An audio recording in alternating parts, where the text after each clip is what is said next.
નમસ્કાર દર્શક મિત્રો, આપ જોઈ રહ્યા છો Banas crime 24 news Gujarati channel. હવે જોઈએ આજના મુખ્ય સમાચાર।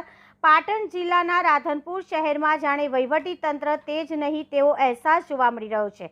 રાધનપુર 4 રસ્તા મુખ્ય હાઈવે પર આખલાએ આતંક મચાવતા દોડધામ મચી જવા પામી છે। રાધનપુર શહેરમાં જાણે વહીવટી તંત્ર છે જ નહીં તેવો અહેસાસ સ્થાનિકોને થઈ રહ્યો છે। શહેરમાં જ્યાં નજર કરો ત્યાં ગંદકી જ ગંદકી, ગેરકાયદેસર દબાણો, ઉડતી ધૂળની ડમરીઓ, ઉભરાતા ગટરના ગંદા પાણી, સ્વચ્છતાનો અભાવ સહિત રખડતા પશુઓની સમસ્યાએ માઝા મૂકી દીધી છે। ત્યારે આજરોજ રાધનપુર હાઈવે 4 રસ્તા મહેસાણા હાઈવે ઉપર 2 આખલાએ આતંક મચાવ્યો હતો।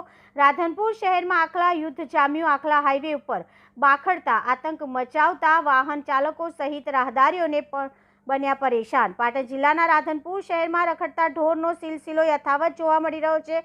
રાધનપુરમાં નગરોડ પાલિકા તંત્રના કારણે અનેકવાર લોકોએ જીવ ગુમાવ્યા છે તો અનેકવાર અકસ્માતની ઘટનાઓ પણ બની છે। ત્યારે રાધનપુરના 4 રસ્તા હાઈવે મહેસાણા રોડ ઉપર આખલાએ આતંક મચાવ્યો હતો, જે આતંકને લઈને રાહદારીઓ અને વાહન ચાલકો યુદ્ધના ભોગ બનતા પાલિકા સામે લોકોમાં રોષ જોવા મળી રહ્યો છે। રાધનપુર શહેરમાં દિન પ્રતિદિન આખલા આતંક દ્રશ્યો વારંવાર સર્જાઈ રહ્યા છે। જોઈ શકાય છે કે આખલા આતંકને લઈને હવે શહેરમાં નીકળવું પણ મુશ્કેલ બની રહ્યું છે।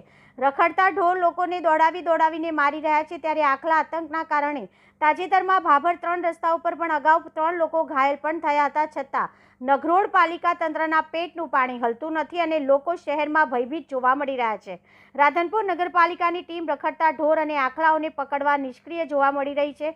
ત્યારે મહત્વનું છે કે રાધનપુર શહેરમાં રખડતા ઢોરને પાંજરે પૂરવાની કામગીરી માત્ર ને માત્ર કાગળ પર જ દેખાઈ રહી છે અને શહેરમાં રખડતા ઢોરના કારણે લોકો સહિત વાહન ચાલકો ભયભીત જોવા મળી રહ્યા છે। રાધનપુર શહેરમાં વારંવાર રખડતા આખલાઓના આતંકથી ઘટનાઓ બની રહી છે। ત્યારે તાત્કાલિક ધોરણે રાધનપુર ખાતેથી રખડતા ઢોરોને દૂર કરવા લોકોની માંગ ઉઠવા પામી છે। ત્યારે મહત્વનું છે કે નગરપાલિકામાં લોકોની વારંવાર રજૂઆત હોવા છતાં કોઈપણ જાતની કાર્યવાહી ન કરી ગુજરાત હાઈકોર્ટ અને રાજ્ય સરકારને આદેશ ઘોડીને પી જતી હોય તેવું દેખાઈ રહ્યું છે। અહેવાલ હરેશ ઠક્કર સાથે અનિલ રામાનુજ, રાધનપુર, પાટણ।